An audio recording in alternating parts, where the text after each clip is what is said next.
네, 은혜로운 기도와 또 힘찬 찬양 감사드립니다. 이제 만물이 소생하는 봄이라고 하셨는데 봄 소리보다 더 좋은 소리가 있는 것 같습니다. 오시면서 들으셨는지 모르시겠지만 여기 어와나 하면서 아이들이 막 시끄럽게 떠드는 소리가 참 듣기 좋습니다. 그쵸? 그 소리가 더욱더 크게 울려 퍼지는 우리 수유동 교회가 되기를 주님의 이름으로 축복합니다. 오늘도 귀한 주일 오전부터 주님의 전으로 올라오셔서 예배 드리시고 또 이렇게 찬양 예배로 나오신 여러분들을 주님의 이름으로 환영하고 축복합니다. 특별히 사순절 두 번째 주일을 보내고 있는 이 시간, 우리 때문에 십자가에 달리셨던 예수님을 다시 한번 생각하며 회개와 기도, 경건, 그리고 하나님의 넘치는 사랑을 다시 한번 묵상하시며 그 은혜 가운데로 깊이 나아가시는 저와 여러분들 되시기를 주님의 이름으로 축복합니다. 특별히 오늘은 바울 전도대 헌신 예배로 드립니다. 지난 3년간 몸이 근질근질 하셨죠.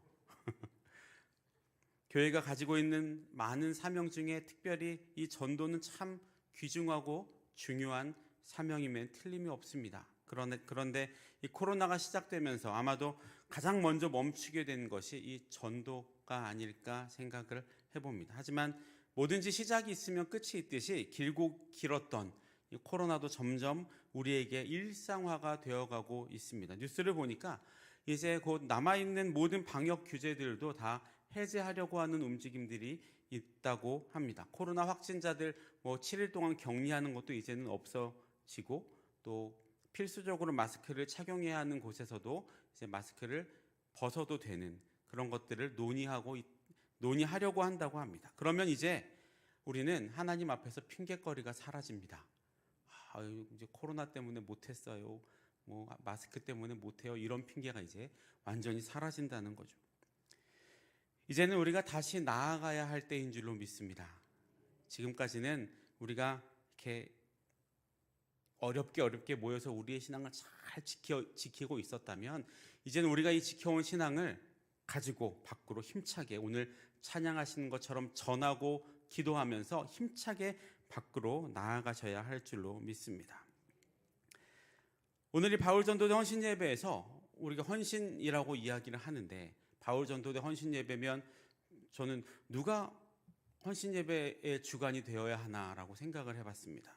그런데 생각해 보니까 전도대 대원들이 헌신 예배 대상이 아니고 여기 계신 모든 분들이 사실 다 전도대 대원이시니까 여러분들이 다 이 헌신 예배의 주인공이 되시는 거죠. 이 시간을 통해서 다시 한번 하나님 나라를 위해 하나님의 이 구원의 기쁜 소식을 힘있게 전하기로 결단하시는 저와 여러분들 되시기를 축복합니다. 오늘 우리가 읽은 본문은 출애굽기 40장에서도 한번 등장을 하는 내용입니다. 그런데 출애굽기 40장의 내용과 살짝 다른 점이 있는데 오늘 본문과 출애굽기 40장은 강조하는 바가 조금 다릅니다. 그것이 무엇인지 함께 살펴보려고 합니다. 이스라엘 백성들은 여러분도 잘 알고 계시는 것처럼 애굽에서 400년간의 종 생활을, 노예 생활을 해왔습니다. 말이 400년이지 이 400년이라는 시간은 짧은 시간이 아닙니다. 우리나라가 일제강점기에 있었을 때를 한번 생각해 보십시오. 35년간의 강점기 생활 가운데 우리가 없어진 것, 빼앗긴 것들이 너무나도 많이 있죠. 말도 빼앗기고 글도 빼앗기고 생활 습관도 빼앗기고 심지어 이름까지도 빼앗겼던 시간이 곧 35년의 시간입니다. 저희 아버지도 당시에 그 이야기를 가끔 해주실 때가 있는데 들어보면 정말 힘드셨겠구나라는 생각을 하게 됩니다. 그리고 당시에 그런 상처들은 지금도 계속해서 나타나고 있습니다. 한 세대가 채 바뀌지도 않았던 그 35년의 시간이었는데도 지금까지 그 상처가 남아있다라는 거죠. 그런데 이스라엘은 애굽 땅에서 400년의 생활을 합니다. 한 세대도 아니고 몇 세대가 그 땅에서 바뀌었습니다. 태어나고 죽고 태어나고 죽고를 반복했던 시간이었죠. 그 시기 400년의 시간은 그들의 생각이나 그들의 행동이나 그들의 생활 습관까지도 완전히 다 바뀌는 시간이었습니다. 예전 것은 다 잃어버리기에 충분하고도 남은 시간이라는 거죠. 당시 노예 생활하면서 그들은 얼마나 많은 신들을 만났고 얼마나 많은 신들을 보아왔겠습니까? 그리고 얼마나 많은 신들 앞에 무릎을 꿇었겠습니까? 그들이 알고 부르짖었던 신, 그들의 조상의 신이라고 했더니 여호와도 어쩌면 당시 이스라엘 백성들에게 있어서는 이름만 남아있는, 또 그들이 주변에서 자주 보고 들었던 그런 신들 중에 하나로밖에 보지 않았을 수도 있습니다. 구전동화처럼 실체는 없지만 입으로 전해져 내려오던 그런 신들 말이죠. 엎친 데 덮친 격이라고 할까요? 애굽의 신들은 모두 다 신의 형상을 가지고 있었습니다. 그렇죠. 뭐 어떤 모양이 됐든 신의 형상을 가지고 있습니다. 동물의 모양이든 또 어떤 다른 모양이든 우리가 보고 있는 알고 있는 피라미드 같은 형상이든 어떤 형상이든지 신의 형상을 그들은 가지고 있었습니다. 그리고 그 앞에서 그 사람들은 절을 했는데 이스라엘의 신이었던 여호와 하나님은 어떻습니까? 형상도 없고 기념할 만한 어떤 것도 없습니다. 그러면 잊혀지는 속도가 어떻게 될까요? 더 빨라질 겁니다. 그렇기 때문에 그들은, 지금 이 사람들은 이스라엘 백성이라고 이야기는 하지만 사실 이스라엘 백성이라고 부르기는 어려운 상태였을 겁니다. 그들 자신도 내가 이스라엘 사람이라고 생각하기보다는 그냥 애굽의 노예라고 생각할 수밖에 없는 그런 상태였다는 거죠. 이스라엘 사람들이라고 말하기보다는 애굽의 노예라는 말이 더 어울렸던 사람들입니다. 그들은 애굽 사람들의 삶의 방식을 눈으로 보고 몸으로 접하면서 또 그 방식대로 400년을 살아오면서 그들의 사고방식이나 그들의 생활 양식은 애굽 사람들과, 물론 종이었지만 애굽 사람들을 따라갈 수밖에 없었을 겁니다. 그런데 그게 잘못됐다, 하나님 믿는 사람들이 그러면 돼 라고 그들을 비난할 수 있을까요? 예전에 한 목사님이 이런 말씀을 하신 적이 있습니다. 교회 한 달 4주만 연속적으로 빠지면 잘 믿는 사람이든 안 믿는 사람이든 하나님에게서 멀어지기 쉽다, 멀어진다라고 말씀을 하셨습니다. 근데 정말 그런 것 같습니다. 그런데 이 사람들은 한 달 4주도 아니고 400년을 떨어져 있었습니다. 한 민족의 정체성을 송두리째 없앨 만큼 엄청나게 긴 시간입니다. 그런 의미에서 이들이 그럼에도 불구하고 이스라엘 사람이라는 정체성을 붙들고 있었던 것은 정말로 엄청난 일, 더 크게 말하면 하나님의 돌보심과 하나님의 지켜주심이 없었다면 절대로 일어날 수 없는 그런 일이었습니다. 그런데 그런 이스라엘 사람들이 애굽을 떠나게 됩니다. 400년간 살았던 그 땅을 떠나게 되죠. 그들 입장에서는 자신들의 고향과도 같은 곳이 이 애굽 땅입니다. 그런데 거기서 떠나야 했습니다. 그것도 자신들의 의지로 우리가 떠나야겠습니다라고 해서 떠났습니까? 그렇지도 않죠. 어느 날 모세라는 사람이 등장을 해서 그들의 조상들의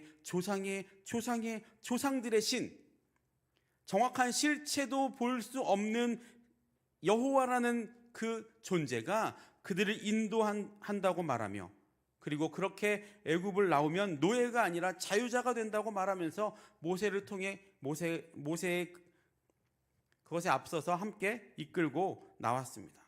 그 과정에서 그들이 경험했던 기적들은 제가 말씀드리지 않아도 잘 알고 계시죠. 그런 여러 가지 많은 일들을 겪으면서 그들은 지금 오늘 본문의 이 자리에 서 있습니다. 지금 이 시기는 그렇게 출애굽한 지 2년이 되는 해 1월 14일입니다. 그리고 그곳에서 우여곡절 끝에 그들은 성막을 완성해 나갑니다. 이 성막을 완성했다라는 것은 무슨 의미입니까? 그것은 이제 그들이 온전히 하나님만 바라보겠다라는 의미입니다. 왜냐하면 이 성막을 만든 재료는 어디서 나왔겠습니까? 모두 다 그들이 애굽에서 가지고 나왔던 것들로 만들었습니다. 다시 말하면 이스라엘 백성들이 애굽 땅에서 나올 때 가져왔던 그 모든 것들을 이 성막 짓는데 다 바치면서 자신의 소유가 사라졌고 이제는 하나님만 의지할 수밖에 없는 상황이 된 거죠. 그렇다면 이들의 소유가 다 사라졌다는 것은 어떤 의미입니까?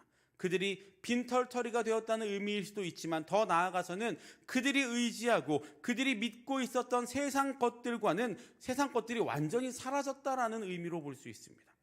지금까지 몸은 이스라엘 백성이었지만 마음은 애굽 사람들의 생활 습관과 가치관과 그들의 물건들을 손에 놓지 않고 살아왔던 그들이, 그리고 언제든지 다시 애굽으로 들어갈 마음의 준비를 하고 있었던 그 사람들이 이제는 그 마음과 생각까지도 모두 다 하나님 앞에 내려놓고 이스라엘 백성으로서의 정체성을 갖게 되었다는 것, 그것이 이들의 소유가 다 사라졌다라는 진짜 의미인 것이죠. 그렇게 자신의 모든 소유물을 하나님께 바치고 그것으로 성막을 하나님이 시키신 그대로 완성하고 완전히 만들고 모세와 아론 그의 아들들이 성막에서 그들의 손을 씻으며 모든 준비를 다 마치자 어떤 일이 일어났습니까? 15절을 보시면 성막을 세운 날에 구름이 성막 곧 증거의 성막을 덮었고 저녁이 되면 성막 위에 불 모양 같은 것이 나타나서 아침까지 이르렀으니, 이 구름은 출애굽기를 보시면 사실 이 구름이라는 것은 여호와의 영광을 상징하고 의미하는 장치입니다. 그런데 이 여호와의 영광을 상징하는 이 구름이 성막을 덮었습니다. 이렇게 여호와의 영광이 가득한 구름이 성막을 덮으면서 여호와 하나님은 이전의 삶과 단절을 선언한, 우리가 이전의 삶으로 돌아가지 않겠습니다라고 다짐한 이스라엘 백성들과 동행하시겠다라는 마음을 보여주신 것입니다.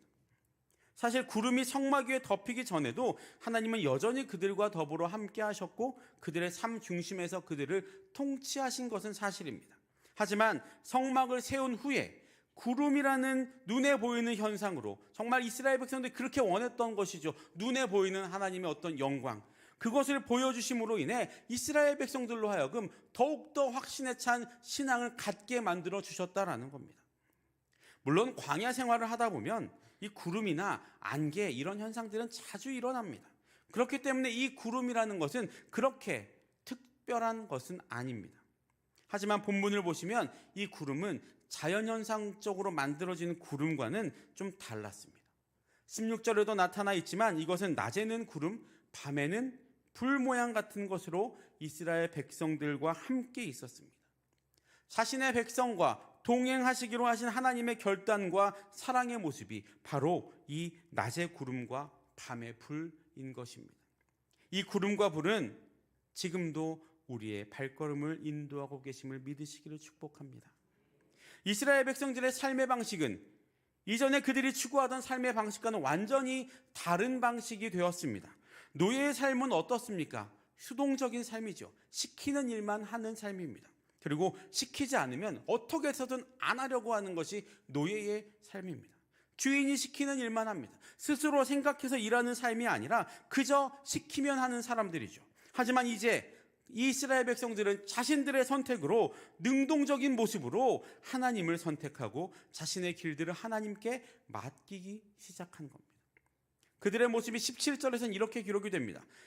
구름이 성막에서 떠오르는 때에는 이스라엘 자손이 곧 행진하였고 구름이 머무는 곳에는 이스라엘 자손이 진을 쳤으니, 이제 이스라엘은 하나님의 임재와 하나님의 동행의 상징인 구름을 중심으로 광야 생활을 하기 시작합니다.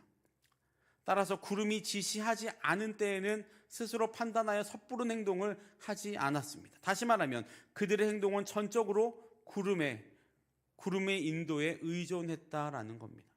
사실 당시 출애굽 당시에 이스라엘 백성들의 숫자는 적은 숫자가 아니었죠. 성경에 나와 있는 대로 장정만 60만 명. 60만 명이라는 소리는 60만 가정을 의미합니다. 60만 가정이면 한 가정에 4명이라고만 해도 240만 명입니다. 2022년도 12월을 기준으로 대구 광역시의 인구가 236만 명이라고 하니까 어마어마한 숫자입니다. 그렇게 240만 명 정도가 되는 사람들이 직접 이 구름을 눈으로 보면서 그것을 경험했다는 말입니다. 그리고 이스라엘 백성들의 모습이 잘 나타나 있는 중요한 구절이 오늘 방금 읽은 17절에 있습니다. 머무는 곳에는 이스라엘 자손이 진을 쳤으니에서 이 머물다라는 단어입니다.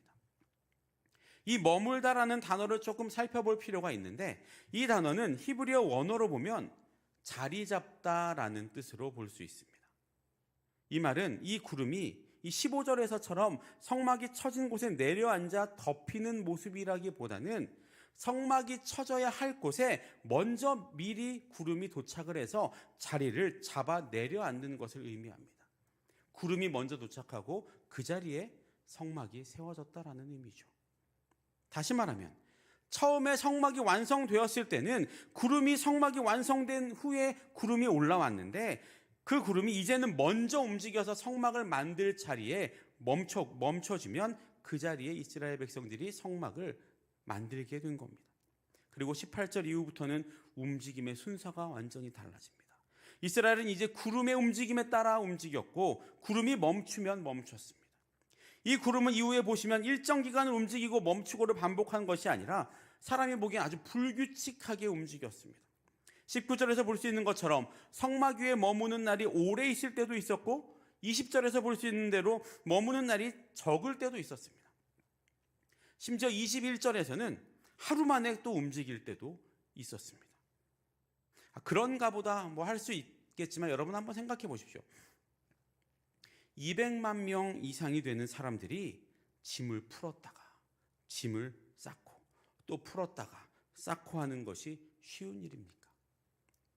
패키지 여행 한번 가보신 분들은 아시겠지만 대부분의 패키지 여행의 목적은 짧은 시간 안에 많은 곳을 보아야 하기 때문에 하루 이틀 만에 막 짐 싸고 막 나라 옮기고 정신이 없이 움직입니다. 그럴 때 제일 힘든 것이 뭘까요? 움직이는 과정일 거예요. 짐을 쌌다 풀었다 하는 것이 제일 힘듭니다. 그렇게 매일매일 숙소를 바꾸기 위해서 짐을 풀었다가 쌓는 것도 어려운 일인데 지금 이 이스라엘 백성들이 쌓고 풀어야 하는 짐은 그들의 삶의 짐들입니다. 그들의 생활의 짐들을 다 풀었다가 다시 쌓아야 한다는 거죠. 그들이 그 한 곳에서 머무는 기간이 길어지면 길어질수록 그들이 쌓아야 할 짐들은 점점 더 많아질 겁니다. 그런데 그것을 쌓았다 풀었다 하는 것이 얼마나 힘들고 귀찮은 일이었겠습니까? 게다가 이들은 구름이 머물면 뭘 해야 합니까? 구름이 머물면 그 자리에 성막을 또 막 지어야 합니다. 하나님이 이런 번잡하고 손이 많이 가는 일들을 이스라엘 백성들에게 주심으로 그들에게 요구하고 계시는 것은 무엇일까요? 이스라엘 백성들의 막 눈치가 빨라져서 언제 구름이 움직일지를 미리 파악하는 능력을 키우기 위함이셨을까요? 이쯤 되면 이제 며칠 뒤면 움직일 때가 됐는데 이제 슬슬 짐을 한번 쌓아볼까? 이렇게 이스라엘 백성들이 움직일 수 있게 눈치를 만들어 주는 것이었을까요? 그렇지 않죠. 하나님이 이스라엘 백성들에게 요구하셨던 것은, 그리고 지금 이런 상황을 통해서 훈련시키고 싶으셨던 것은 하나님을 전적으로 의존하는 습관입니다. 또 왜 멈춰? 언제까지 있어야 하는 거야? 이런 불평을 하면서 기다리는 것이 아니라 그 구름의 변화를 따라 즉각적으로 순종할 수 있는 마음의 자세, 그 전적인 의존을 하나님은 지금 이스라엘 백성들에게 요구하고 학습시키고 습관으로 만들어내고 계시는 과정이라는 겁니다. 특히 구름이 오랜 시간 멈춰서 움직이지 않을 때면 그들에게는 더 많은 인내가 요구될 겁니다. 언제 움직이지? 내일일 것 같은데. 내일 안 움직이면 또 내일인가? 계속 이렇게 마음으로 막 생각을 하게 되죠. 우리는 그런 것 같습니다. 오늘은 떠날까? 내일은 떠날까? 그런 마음을 먹기보다는 하루하루 하나님의 은혜로 살아가는 그런 마음이 그들에게 지금 요구되고 있는 것입니다. 여러분들도 경험하셨고 또 지금도 경험하고 계시겠지만 이 앞이 보이지 않는 상황에서의 인내라는 것이 참 어렵습니다. 제가 예전에 한번 말씀드렸던 적이 있는 것 같은데, 제가 예전에 군 생활을 할 때 제1연평해전이 일어났었습니다. 북한의 경비정들이 한국 영해를 침범해서 우리나라 해군과 교전을 했던 일이었죠. 그때 당시에 제 계급이 병장이었습니다.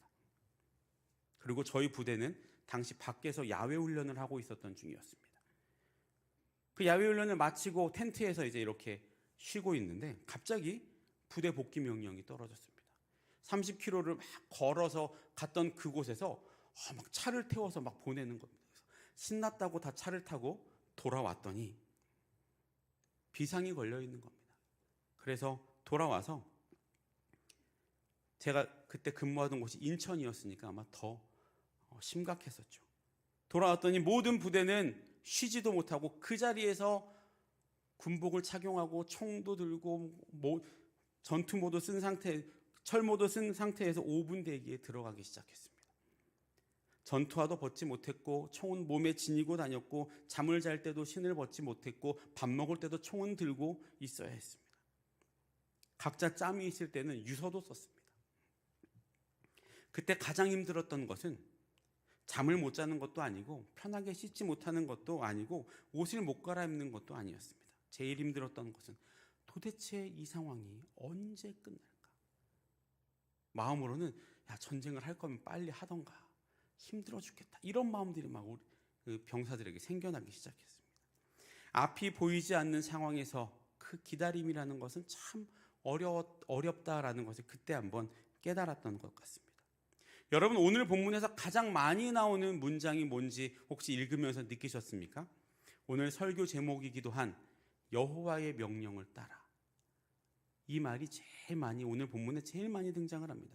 여호와의 명령을 따라 행진하고, 여호와의 명령을 따라 진을 치고, 여호와의 명령을 따라 진영에 머물고, 여호와의 명령을 따라 지금을 지켰더라. 오늘 본문에서 이 여호와의 명령을 따라라는 문장은 총 8번 등장을 합니다.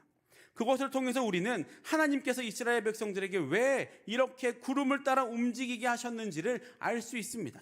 그 이유가 무엇입니까? 그 이유는 여호와 하나님께서 이스라엘을 진정한 마음으로 동행 관계를 유지하고자 함이었습니다.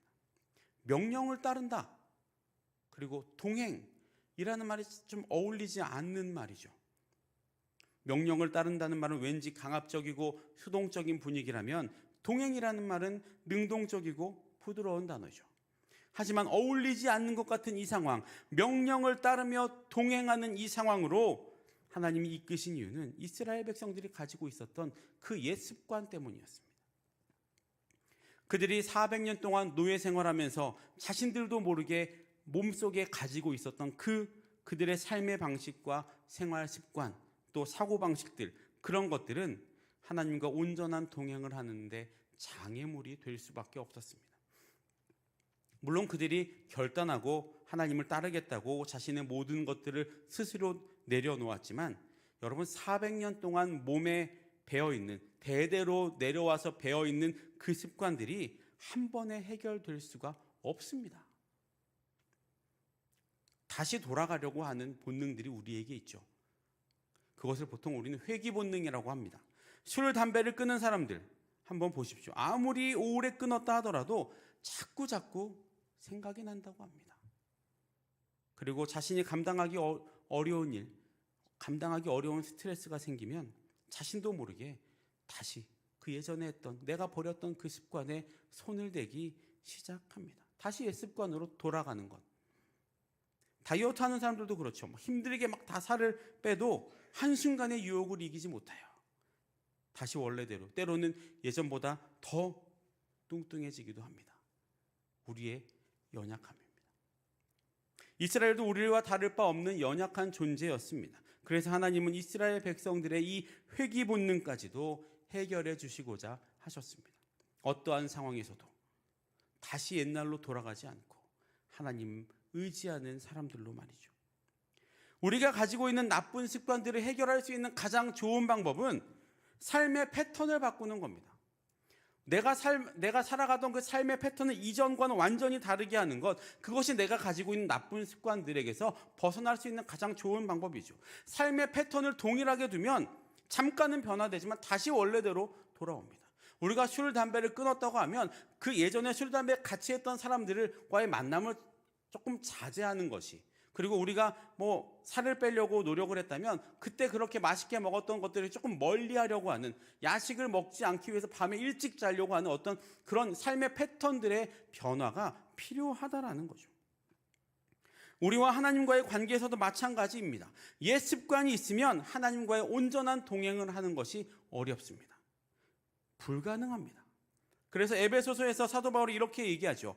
너희는 유혹의 욕심을 따라 썩어져가는 구습을 따르는 옛 사람을 벗어버리고 오직 너희의 심령이 새롭게 되어 하나님을 따라 의와 진리의 거룩함으로 지으심을 받은 뭘 입으라고요?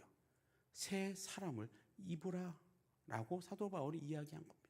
새 사람을 입지 않으면 우리의 옛 습관들을 버리기는 매우 어렵습니다. 우리는 새 사람을 입어야 합니다. 하나님은 지금 이스라엘 백성들에게 그것을 가르치고 계시는 겁니다. 너희들의 옛 습관들, 너희들이 가지고 있던 옛 사람들을 이제는 다 벗어버리고 내가 가르쳐 주는 대로 새 사람을 입어라. 새로운 삶의 패턴을 가지고 살아가라. 그렇게 말씀하시는 겁니다. 그리고 그것을 가르쳐 주시는 또 다른 이유가 있습니다. 그것은 그들이 들어가야 할 그 가나안 땅은 지금보다 더 큰 어려움들이 도사리고 있기 때문이었습니다. 그들이 얻게 된 자유와 가나안 땅의 우상들이 만나면 이스라엘 백성들이 더 큰 타락에 빠질 것이 자명했기 때문에 하나님은 이스라엘 백성들에게 계속해서 하나님의 명령을 따르게 하신 것입니다. 그것이 습관이 되고 그것이 생활이 되고 그것이 그들의 몸에 뵐 수 있도록, 그래서 가나안 땅에서 그들이 얻을 그 자유 앞에서도 하나님을 선택하고 하나님과 동행할 수 있는 사람이 되도록 하나님은 계속 훈련시키고 계시는 겁니다. 제가 이 설교 처음에 오늘 본문은 출애굽기 40장과 비슷하지만 강조하는 부분이 조금 다르다고 말씀을 드렸습니다. 출애굽기 40장에서는 여호와의 영광이 성막에 충만하여 하나님께서 이스라엘과 동행하기로 결정하신 것을 기록했다면, 오늘 본문에서는 그렇게 동행하기로 하신 하나님께서 실질적으로 이스라엘과 어떻게 동행하실지를 보여주는 것을 기록하였습니다. 하나님은 이스라엘과 동행하기로 그들이 출애굽하는 순간부터 결정하셨습니다. 하지만 예전 습관대로는 동행할 수가 없었습니다. 그들이 따르겠다고 스스로 결단하고 순종했지만 그들은 어떠한 순간에서도 여호와의 명령을 따르는 자들이 되어야만 했습니다. 하다가 옛날 거 생각하고 하다가 옛날로 돌아가려고 했던 그런 마음이 아니고, 어떠한 상황과 어떠한 순간에서도 하나님의 명령을 따를 수 있는 자들로 하나님은 세우기를 원하셨습니다. 그것이 사람의 생각과 관점으로 보기에는 말도 안 되는 방법일지라도 말이죠. 세상의 방식과 세상의 기준과 방법을 고수한다면 하나님과 동행하기는 어렵습니다. 물과 기름이 함께 할 수 없듯이 세상의 방법과 하나님의 방법은 합쳐질 수가 없습니다. 기준과 관점과 생각이 완전히 다르기 때문입니다. 때로는 하나님께서 우리에게 이런 요구를 하실 때가 있습니다. 우리가 단단히 붙들고 있는 것을 내려놓아라. 우리가 생각하기에 그거 없으면 망할 것 같은데 하나님은 그것을 내려놓으라고 말씀하십니다. 그것이 돈이 될 수도 있고 명예가 될 수도 있고 권력일 수도 있고 심지어는 나의 가족과 친구와 자녀가 될 수도 있습니다. 또 때로는 말도 안 되는 방법을 요구하실 때도 있습니다. 계속해서 기다리라고만 말씀하십니다. 아무것도 하지 말라고, 가만히 있으라고, 혹은 말도 안 되는 상황으로 나아가라고 또 말하기도 하십니다. 우리가 보기에는 당연히 멈춰 있어야 하는데 하나님은 나가라고 말씀하실 때도 있습니다. 그래서 성경을 보면 하나님은 요나에게 철천지 원수인 니느웨로 가라고 하셨고, 선지자들에게는 포로로 끌려가라고 말씀을 전하라고 하기도 하셨고, 바울에게는 소아시아 지방으로 가지 말라고 하셨고, 야곱에게는 형 에서에게로 나아가라고 이야기를 하셨습니다. 밖에서 보면 말도 안 되는 결정들이고 말도 안 되는 명령들입니다. 요셉은 어떻습니까? 별과 볕단이 자신에게 절하는 꿈을 꾸었음에도 불구하고 하나님 형들에게 버림을 받고 종으로 팔려가기까지 했습니다. 모세에게는 바로에게 가라고 하시면서 아무 무기나 어떤 도구도 주지 않으시고 지팡이 하나만 주셨습니다. 여러분, 이런 것들을 사람의 관점과 생각으로 보면 하나님의 요구와 방법은 말이 되지 않습니다. 여러분에게 지금 하나님이 이런 요구를 하신다면 여러분들은 어떤 선택을 하시겠습니까? 하나님의 방법은 우리가 보기에는 인간적이지도 않을 때가 있고 상식적이지 않을 때도 있습니다. 일반적이지도 않을 때가 있습니다. 그런데 그 방법이 정말 하나님의 방법입니다. 오늘 본문에서도 하나님의 방법은 일반적이지도 않았고 상식적이지도 않았습니다. 아주 불합리하고 심지어는 비효율적인 방법입니다. 그렇지 않습니까? 움직이는 것을 미리 알려주셨다면 이스라엘 백성들은 미리 준비하고 더 빠르게 준비하고 가서 더 빠르게 성막을 칠 수 있습니다. 그런데 하나님은 그렇게 하지 않으셨습니다. 그리고 그 불합리하고 비효율적인 그 방법들을 따라오라고 말씀을 하십니다. 그 이유는 단 하나입니다. 우선순위가 하나님이냐 그렇지 않느냐를 판단하시고자 하는 것이죠. 여러분, 하나님의 우선순위는 무엇일까요? 하나님 나라일까요? 아니면 하나님 말을 듣지 않는 죄인을 심판하시는 것일까요? 그렇지 않습니다. 하나님의 우선순위는 바로 나임을 믿으시기를 축복합니다. 그것을 알 수 있는 것이 이 십자가 아닙니까? 사순절을 보내면서 우리가 바라보고 있는 이 십자가가 우리가 하나님의 우선순위라는 증거 아닙니까? 그런데 그렇게 하나님의 우선순위는 나인데 나의 우선순위가 하나님이 되지 않는다면 앞에서 말씀드린 동행의 관계가 성립이 되지 않습니다. 한쪽이 다른 마음이 되면 그렇게 함께 가는 발걸음에는 분명히 앞서거니 뒤서거니 하는 관계가 만들어지게 되어 있습니다. 같이 가지 못하게 된다는 겁니다.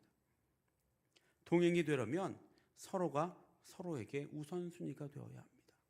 사랑하는 모든 성도 여러분, 하나님은 오늘 본문을 통해서 이스라엘 백성들에게 너희의 우선순위가 무엇이냐를 묻고 계십니다. 그리고 오늘 우리에게도 동일하게 묻고 계십니다. 너희들의 우선순위가 무엇이냐?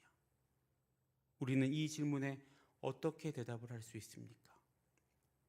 특별히 헌신 예배를 주관하고 계신 이 바울 전도대, 그리고 임명은 되지 않았지만 잠재적인 전도대원이신 여러분들은 어떻게 대답하시겠습니까? 머뭇거리실 수도 있고 고민하실 수도 있습니다. 하지만 그 머뭇거림과 고민 뒤에 주님이 나의 최우선입니다 라고 고백하실 수 있기를 축복합니다.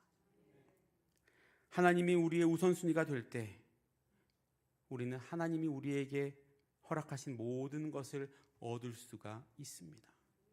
마태복음에서 예수님 뭐라고 말씀하십니까? 그런즉 너희는 먼저 그의 나라와 그의 의를 구하라.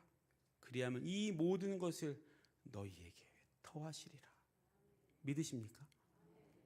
바라기는 오늘부터 우리의 우선순위가, 물론 지금도 잘 해오셨겠지만 우리의 우선순위가 하나님이 되신 여러분들 되시기를 주님의 이름으로 축복합니다. 이미 하나님이 우선순위라고 말씀하실 수 있는 분들이시라면 그 결단이 절대로 흔들리지 않으시기를 축복합니다. 그리고 혹시 아직 우선순위가 하나님이 아니신 분들은 오늘 이 시간을 통해 하나님 나의 우선순위는 바로 당신이십니다. 당신의 명령을 나에게 가장 우선순위로 두겠습니다 라고 결단하실 수 있기를 다시 한번 축복합니다. 하나님은 나의 우선이 되어야 우리는 하나님의 복음을 전할 수 있는 사람이 될 수 있습니다. 전도대가 그냥 나가서 전도지 전달하고 그렇게 오는 것이 전도대가 아니고 모든 전도대원들이 가장 먼저 고백해야 할 것이 하나님이 나의 우선순위입니다. 이것입니다. 이것이 되지 않으면 사람에게 가서 복음을 전할 수가 없습니다. 나도 하나님이 우선이 아닌데 그들에게 하나님이 우선이 되라는 말을 어떻게 합니까? 바라기는 그렇게 하나님을 우선순위에 먼저 두시며 하나님의 명령을 따라 그 명령이 조금은 말이 안 돼 보일 수 있고 나에게 가장 좋은 것, 나에게 가장 필요한 것들을 달라고 얘기하실 때도 있지만 그것이 하나님의 방법이고 그것이 나에게 가장 좋은 방법임을 꼭 믿으시며 오늘도 또 이 한 주도 우리의 모든 삶 가운데 하나님께 순종함의 그 동행을 이루어 가시는 저와 여러분들 되시기를 주님의 이름으로 축복합니다. 기도하겠습니다. 사랑해 주님 감사합니다. 주님의 날 우리를 향한 하나님의 사랑을 기억하며 이렇게 하나님 앞에 나와 예배할 수 있게 하신 주님의 은혜에 감사를 드립니다. 오늘 말씀을 통하여 우리에게 좋은 것을 허락하시고자 우리를 인도하시는 주님의 그 손길을 신뢰하며 나의 우선순위가 주님임을 고백할 수 있는 내가 되게 하옵소서. 특별히 헌신 예배를 통해 헌신을 다짐하는 바울 전도대 모든 사역 위에 하나님 기름을 부어주셔서 우리에게 주신 전도의 사명을 기쁨으로 감사함으로 잘 감당할 수 있는 우리가 되게 하시고 그에 필요한 모든 것들을 주님 채워주셔서 하나님 이 전도의 사명을 기쁨으로 감당할 수 있는 우리 모든 주의 백성들 되게 하여 주옵소서. 하나님 전쟁으로 고통받고 있는 나라들이 있습니다. 주님 그 나라를 위로하여 주시고 그 나라의 평화를 허락하여 주시고 다시는 그런 전쟁이 일어나지 않도록 하나님 전쟁을 일으킨 자들의 마음을 돌이키시고 또 고통받고 있는 자들에게는 하나님의 귀한 위로와 사랑이 넘쳐날 수 있도록 인도하여 주옵소서. 또 지진으로 피해를 입은 튀르키예와 시리아 지역의 모든 주의 백성들을 붙들어 주시고 그들이 하나님을 믿던 믿지 않던지 간에 하나님이 사랑하시는 주님의 자녀들임을 그들이 기억하게 하시고 하나님 그들에게 놀라운 은혜와 사랑을 베풀어 주시고 돕는 손길들을 더 많이 붙여주셔서 빠른 시간 내에 그들이 다시 한번 회복되고 바라기는 그들이 하나님을 고백할 수 있는 나라가 될 수 있도록 인도하여 주옵소서. 원로 목사님과 담임 목사님을 붙들어 주시고 영육간의 강건함과 성령의 충만함으로 함께하여 주셔서 하나님 이 수유동 교회 사역을 위해 모든 것들을 바치고 나아가실 때 부족함 없도록 하시고 필요한 모든 것들을 채워주시고 특별히 영육간의 강건함과 성령의 충만함으로 함께하셔서 우리 수유동 교회가 하나님이 기뻐하시는 교회가 될 수 있도록 담임 목사님의 사역 가운데 함께하여 주옵소서. 지금도 병상에서 고통받고 있는 많은 환우들이 있습니다. 그들의 아픔 위에 육체적인 아픔과 또 마음의 아픔 위에 주님 손 얹어 안수하여 주시고 치유하시고 고쳐주셔서 그들을 묶고 있던 모든 병마들이 떠나가게 하시고 그들이 자유함으로 주님 앞으로 나아오는 은혜가 있게 하여 주옵소서. 시작되는 한 주간 가운데 주님 동행하여 주시고 여호와의 명령을 따라 움직이며 하나님께 전적으로 의존하는 수유동교의 모든 주님의 자녀들이 될 수 있기를 간절히 소망하며